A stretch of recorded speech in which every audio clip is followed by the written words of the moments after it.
Preston Johnson in the house to break it all down with me, and we have a lot to sort through. So let's just kind of compartmentalize here.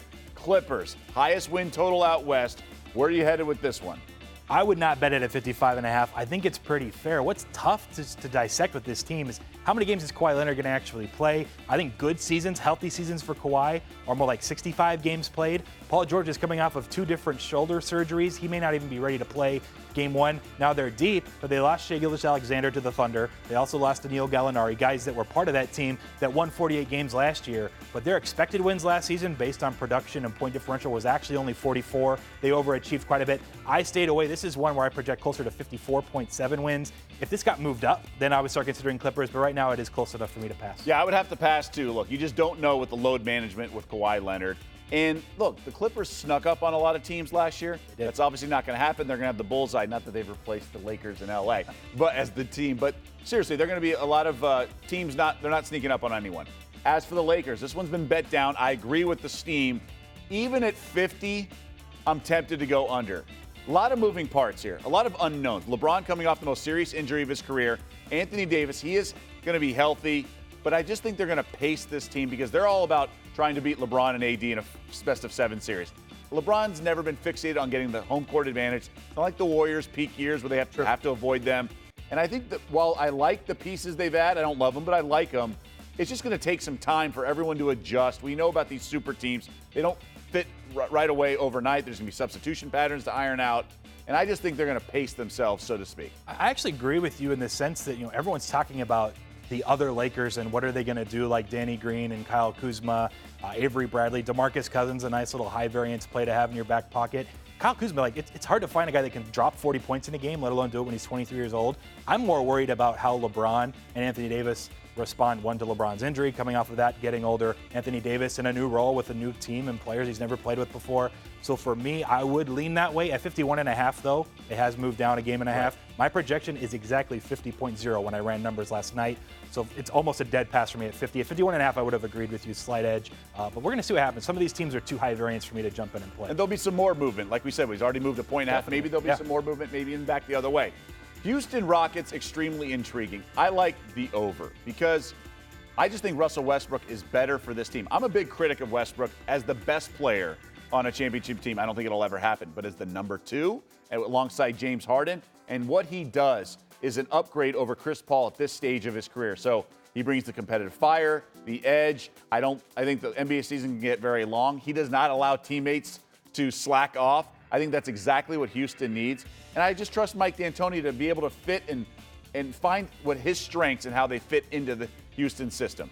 I agree with the Rockets play. They would be one of my bets, and they're one of 2 teams that I think are going to be competing for the 1 seed in the West that aren't out of Los Angeles. And that's my other pick, the Jazz, and this has already moved up from 52.5 to 54, and I know you like this one as well. This is a team that last year won 50 games. Their expected wins was the biggest discrepancy. ESPN's relative percentage index is kind of like a Pythagorean wins, like football and baseball. A 56-win team based on their production, second highest net rating in the West behind just the Warriors. And they addressed their problem with spacing and three-point shooting. Now they have Mike Conley there at point guard, Bogdanovich there to play the 4 and stretch the floor. Donovan Mitchell was on the floor with guys, non-shooters like Ricky Rubio, Derek Favors, and Rudy Gobert, and it was just really tough for him. He was really inefficient. This opens everything up. Added guys like Ed Davis, Jeff Green off the bench that I think are going to be positive impacts. I like the Jazz at 54. I also like the Rockets. I think those are the 2 teams, 1-2 seeds in the West, so maybe people aren't expecting. Yeah, I like what you said about the Jazz because last year it was like, oh, the Rockets are a bad matchup. No, they're just not that good offensively as Utah. Yeah. They needed to get guys like Conley and Bogdanovich. It's just a perfect fit.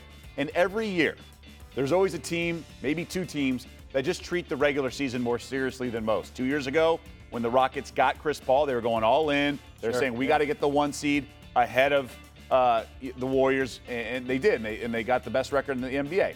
Then the next year, it's the Bucks with the new coaching staff and 3-point heavy, and then Giannis's MVP campaign. I think the Jazz are that team. My gut just tells me they're going all in. They got the pieces, made the trade for Mike Conley. They know about this championship window in the wake of kind of Golden State breaking up some of their core. Yep. And I just think the Jazz go all in. They had a disappointing season last year by their standards, still 50 wins. And I think they're just going to be a really dominant home team this year. And they have the front office, have the head coach. I like the Jazz because they're going to treat the regular season more seriously than others. I think it's a winner. All right. What about the rest of the West? We've touched on some of the headlines, if you will. The Mavs bring in Porzingis to pair with Luka Doncic. 41 wins, no movement there. The Pelicans lose AD, but add Zion, Lonzo, Ingram, Redick, Favors, and others. Total is set for 39. No movement there as all. Remember, just a couple hours, we've already seen movement in some other teams. Sacto at 37. They surpassed their win total a year ago. And OKC, very interesting. Westbrook out, CP3 in. Total is at 31, and this one had some fluctuation. Open 28, got bet up to 32.5, been bet down to 31.5. This is, again, in just a few hours. That's true. It hasn't been out that long. This was the one that shocked me the most.